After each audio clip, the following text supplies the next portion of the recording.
I don't know if Yeah. you're on YouTube. I don't know if you're on YouTube a lot, but on YouTube, I just for me personally, because I'm having ideas of like, oh, what business should I do? What would be really cool to start, And I'm noticing a lot of like gurus, they're sort of like, oh, you can start it, and it'd be fast, and you'll make it happen, And I find that sometimes people think that it takes such a short time to build when it really kind of doesn't. Like it's sort of like it takes work and it takes effort to like put something together and actually put everything that you need to do so that something can grow and into an actual product or an actual business of some kind, right? Yeah, and I think that's really an important point because, like you, I watch. I'm learning how to be a social networker, which is Hmm. kind of a Yeah. new aspect. And I see this, real, push, push, push, push, push, push, push. Get it, do it now, do it now, do it now.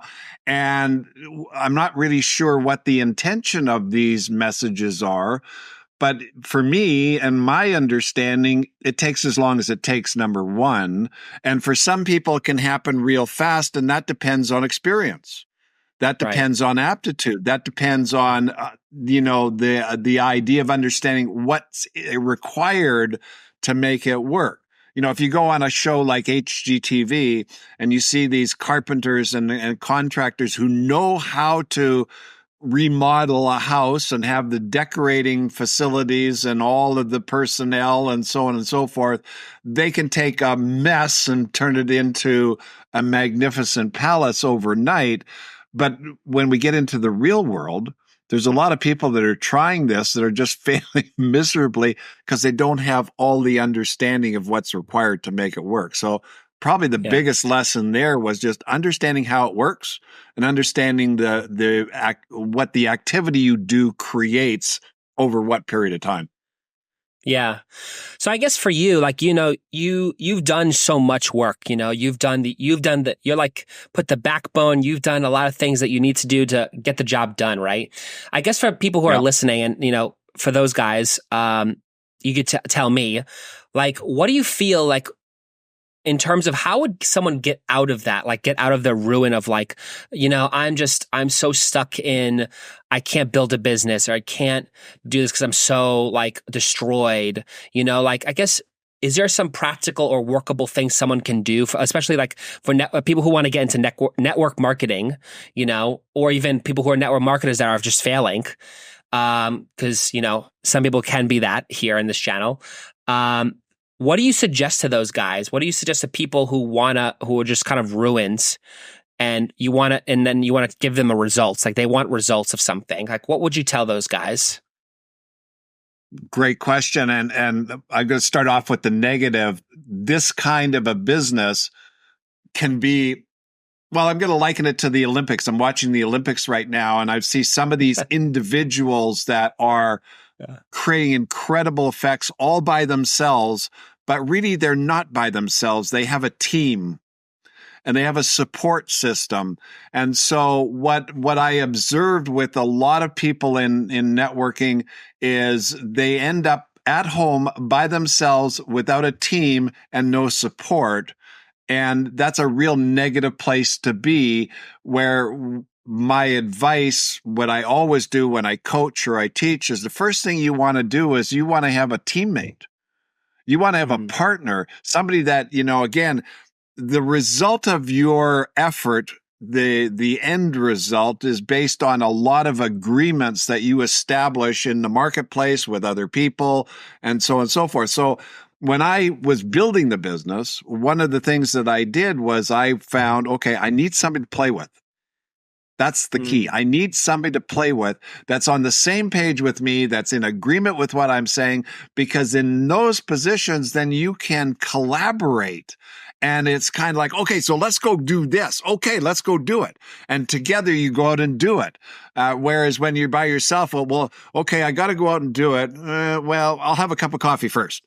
Well, that phone, it's like pretty heavy. I don't know if I can pick it up. And well, what am I going to say? I don't have, well, all of that stuff gets in the way.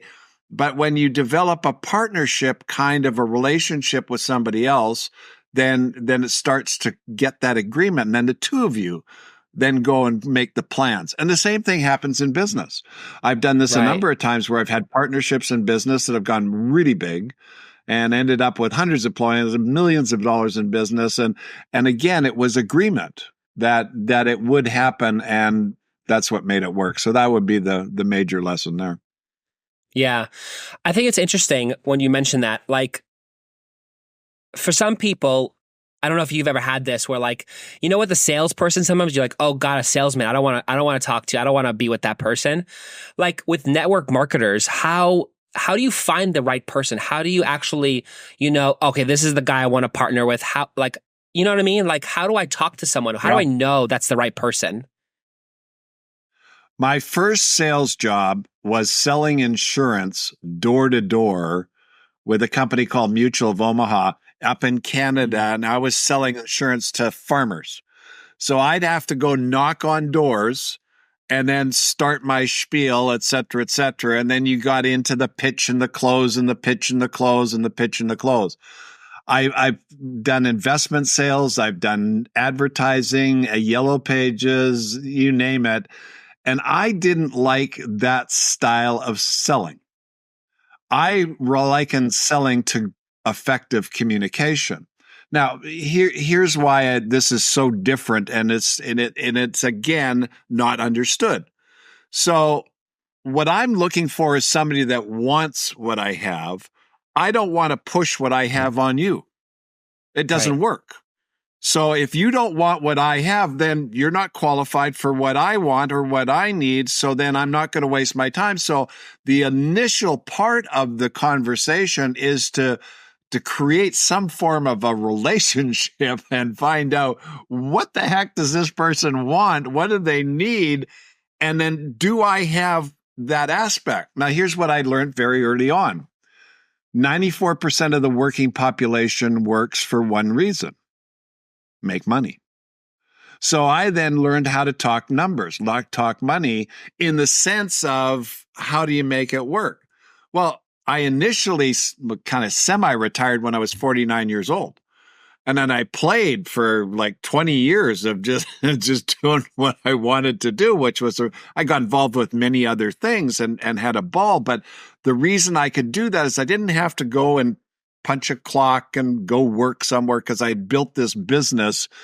And again, you hear that success from many people who've built their businesses. But, there's a difference.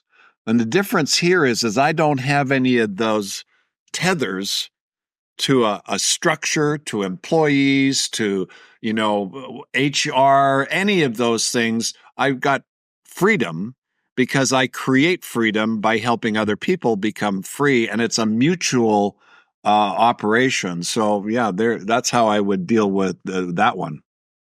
Wow. Yeah, it's really funny. I'm actually surprised you were able to retire at 49. That's amazing. But I say that I never really retired because in this business, there's an interesting aspect. You have to qualify to get paid. So I always had to make sure I was qualified to get paid. Now, that might have been a half an hour a week or a half an hour a month. The time was different, but I learned this other very important lesson was that my success was based on helping other people become successful. So I changed from me working for me to me working for other people, which was a whole different kettle of fish and so much more rewarding because it was like, okay, watching the smiles on people's faces and their achievements and it was just awesome. So, and that's what I do now. So I help people gain an understanding. I can't do the work for you. I can't do your work. You've got to do the work. But if you're guided to do the right work, it'll be easier. And if you figure this out, man, I'm still being paid on the work I did 35 years ago. Wow. And it just keeps ticking. Yeah. I know it just keeps ticking.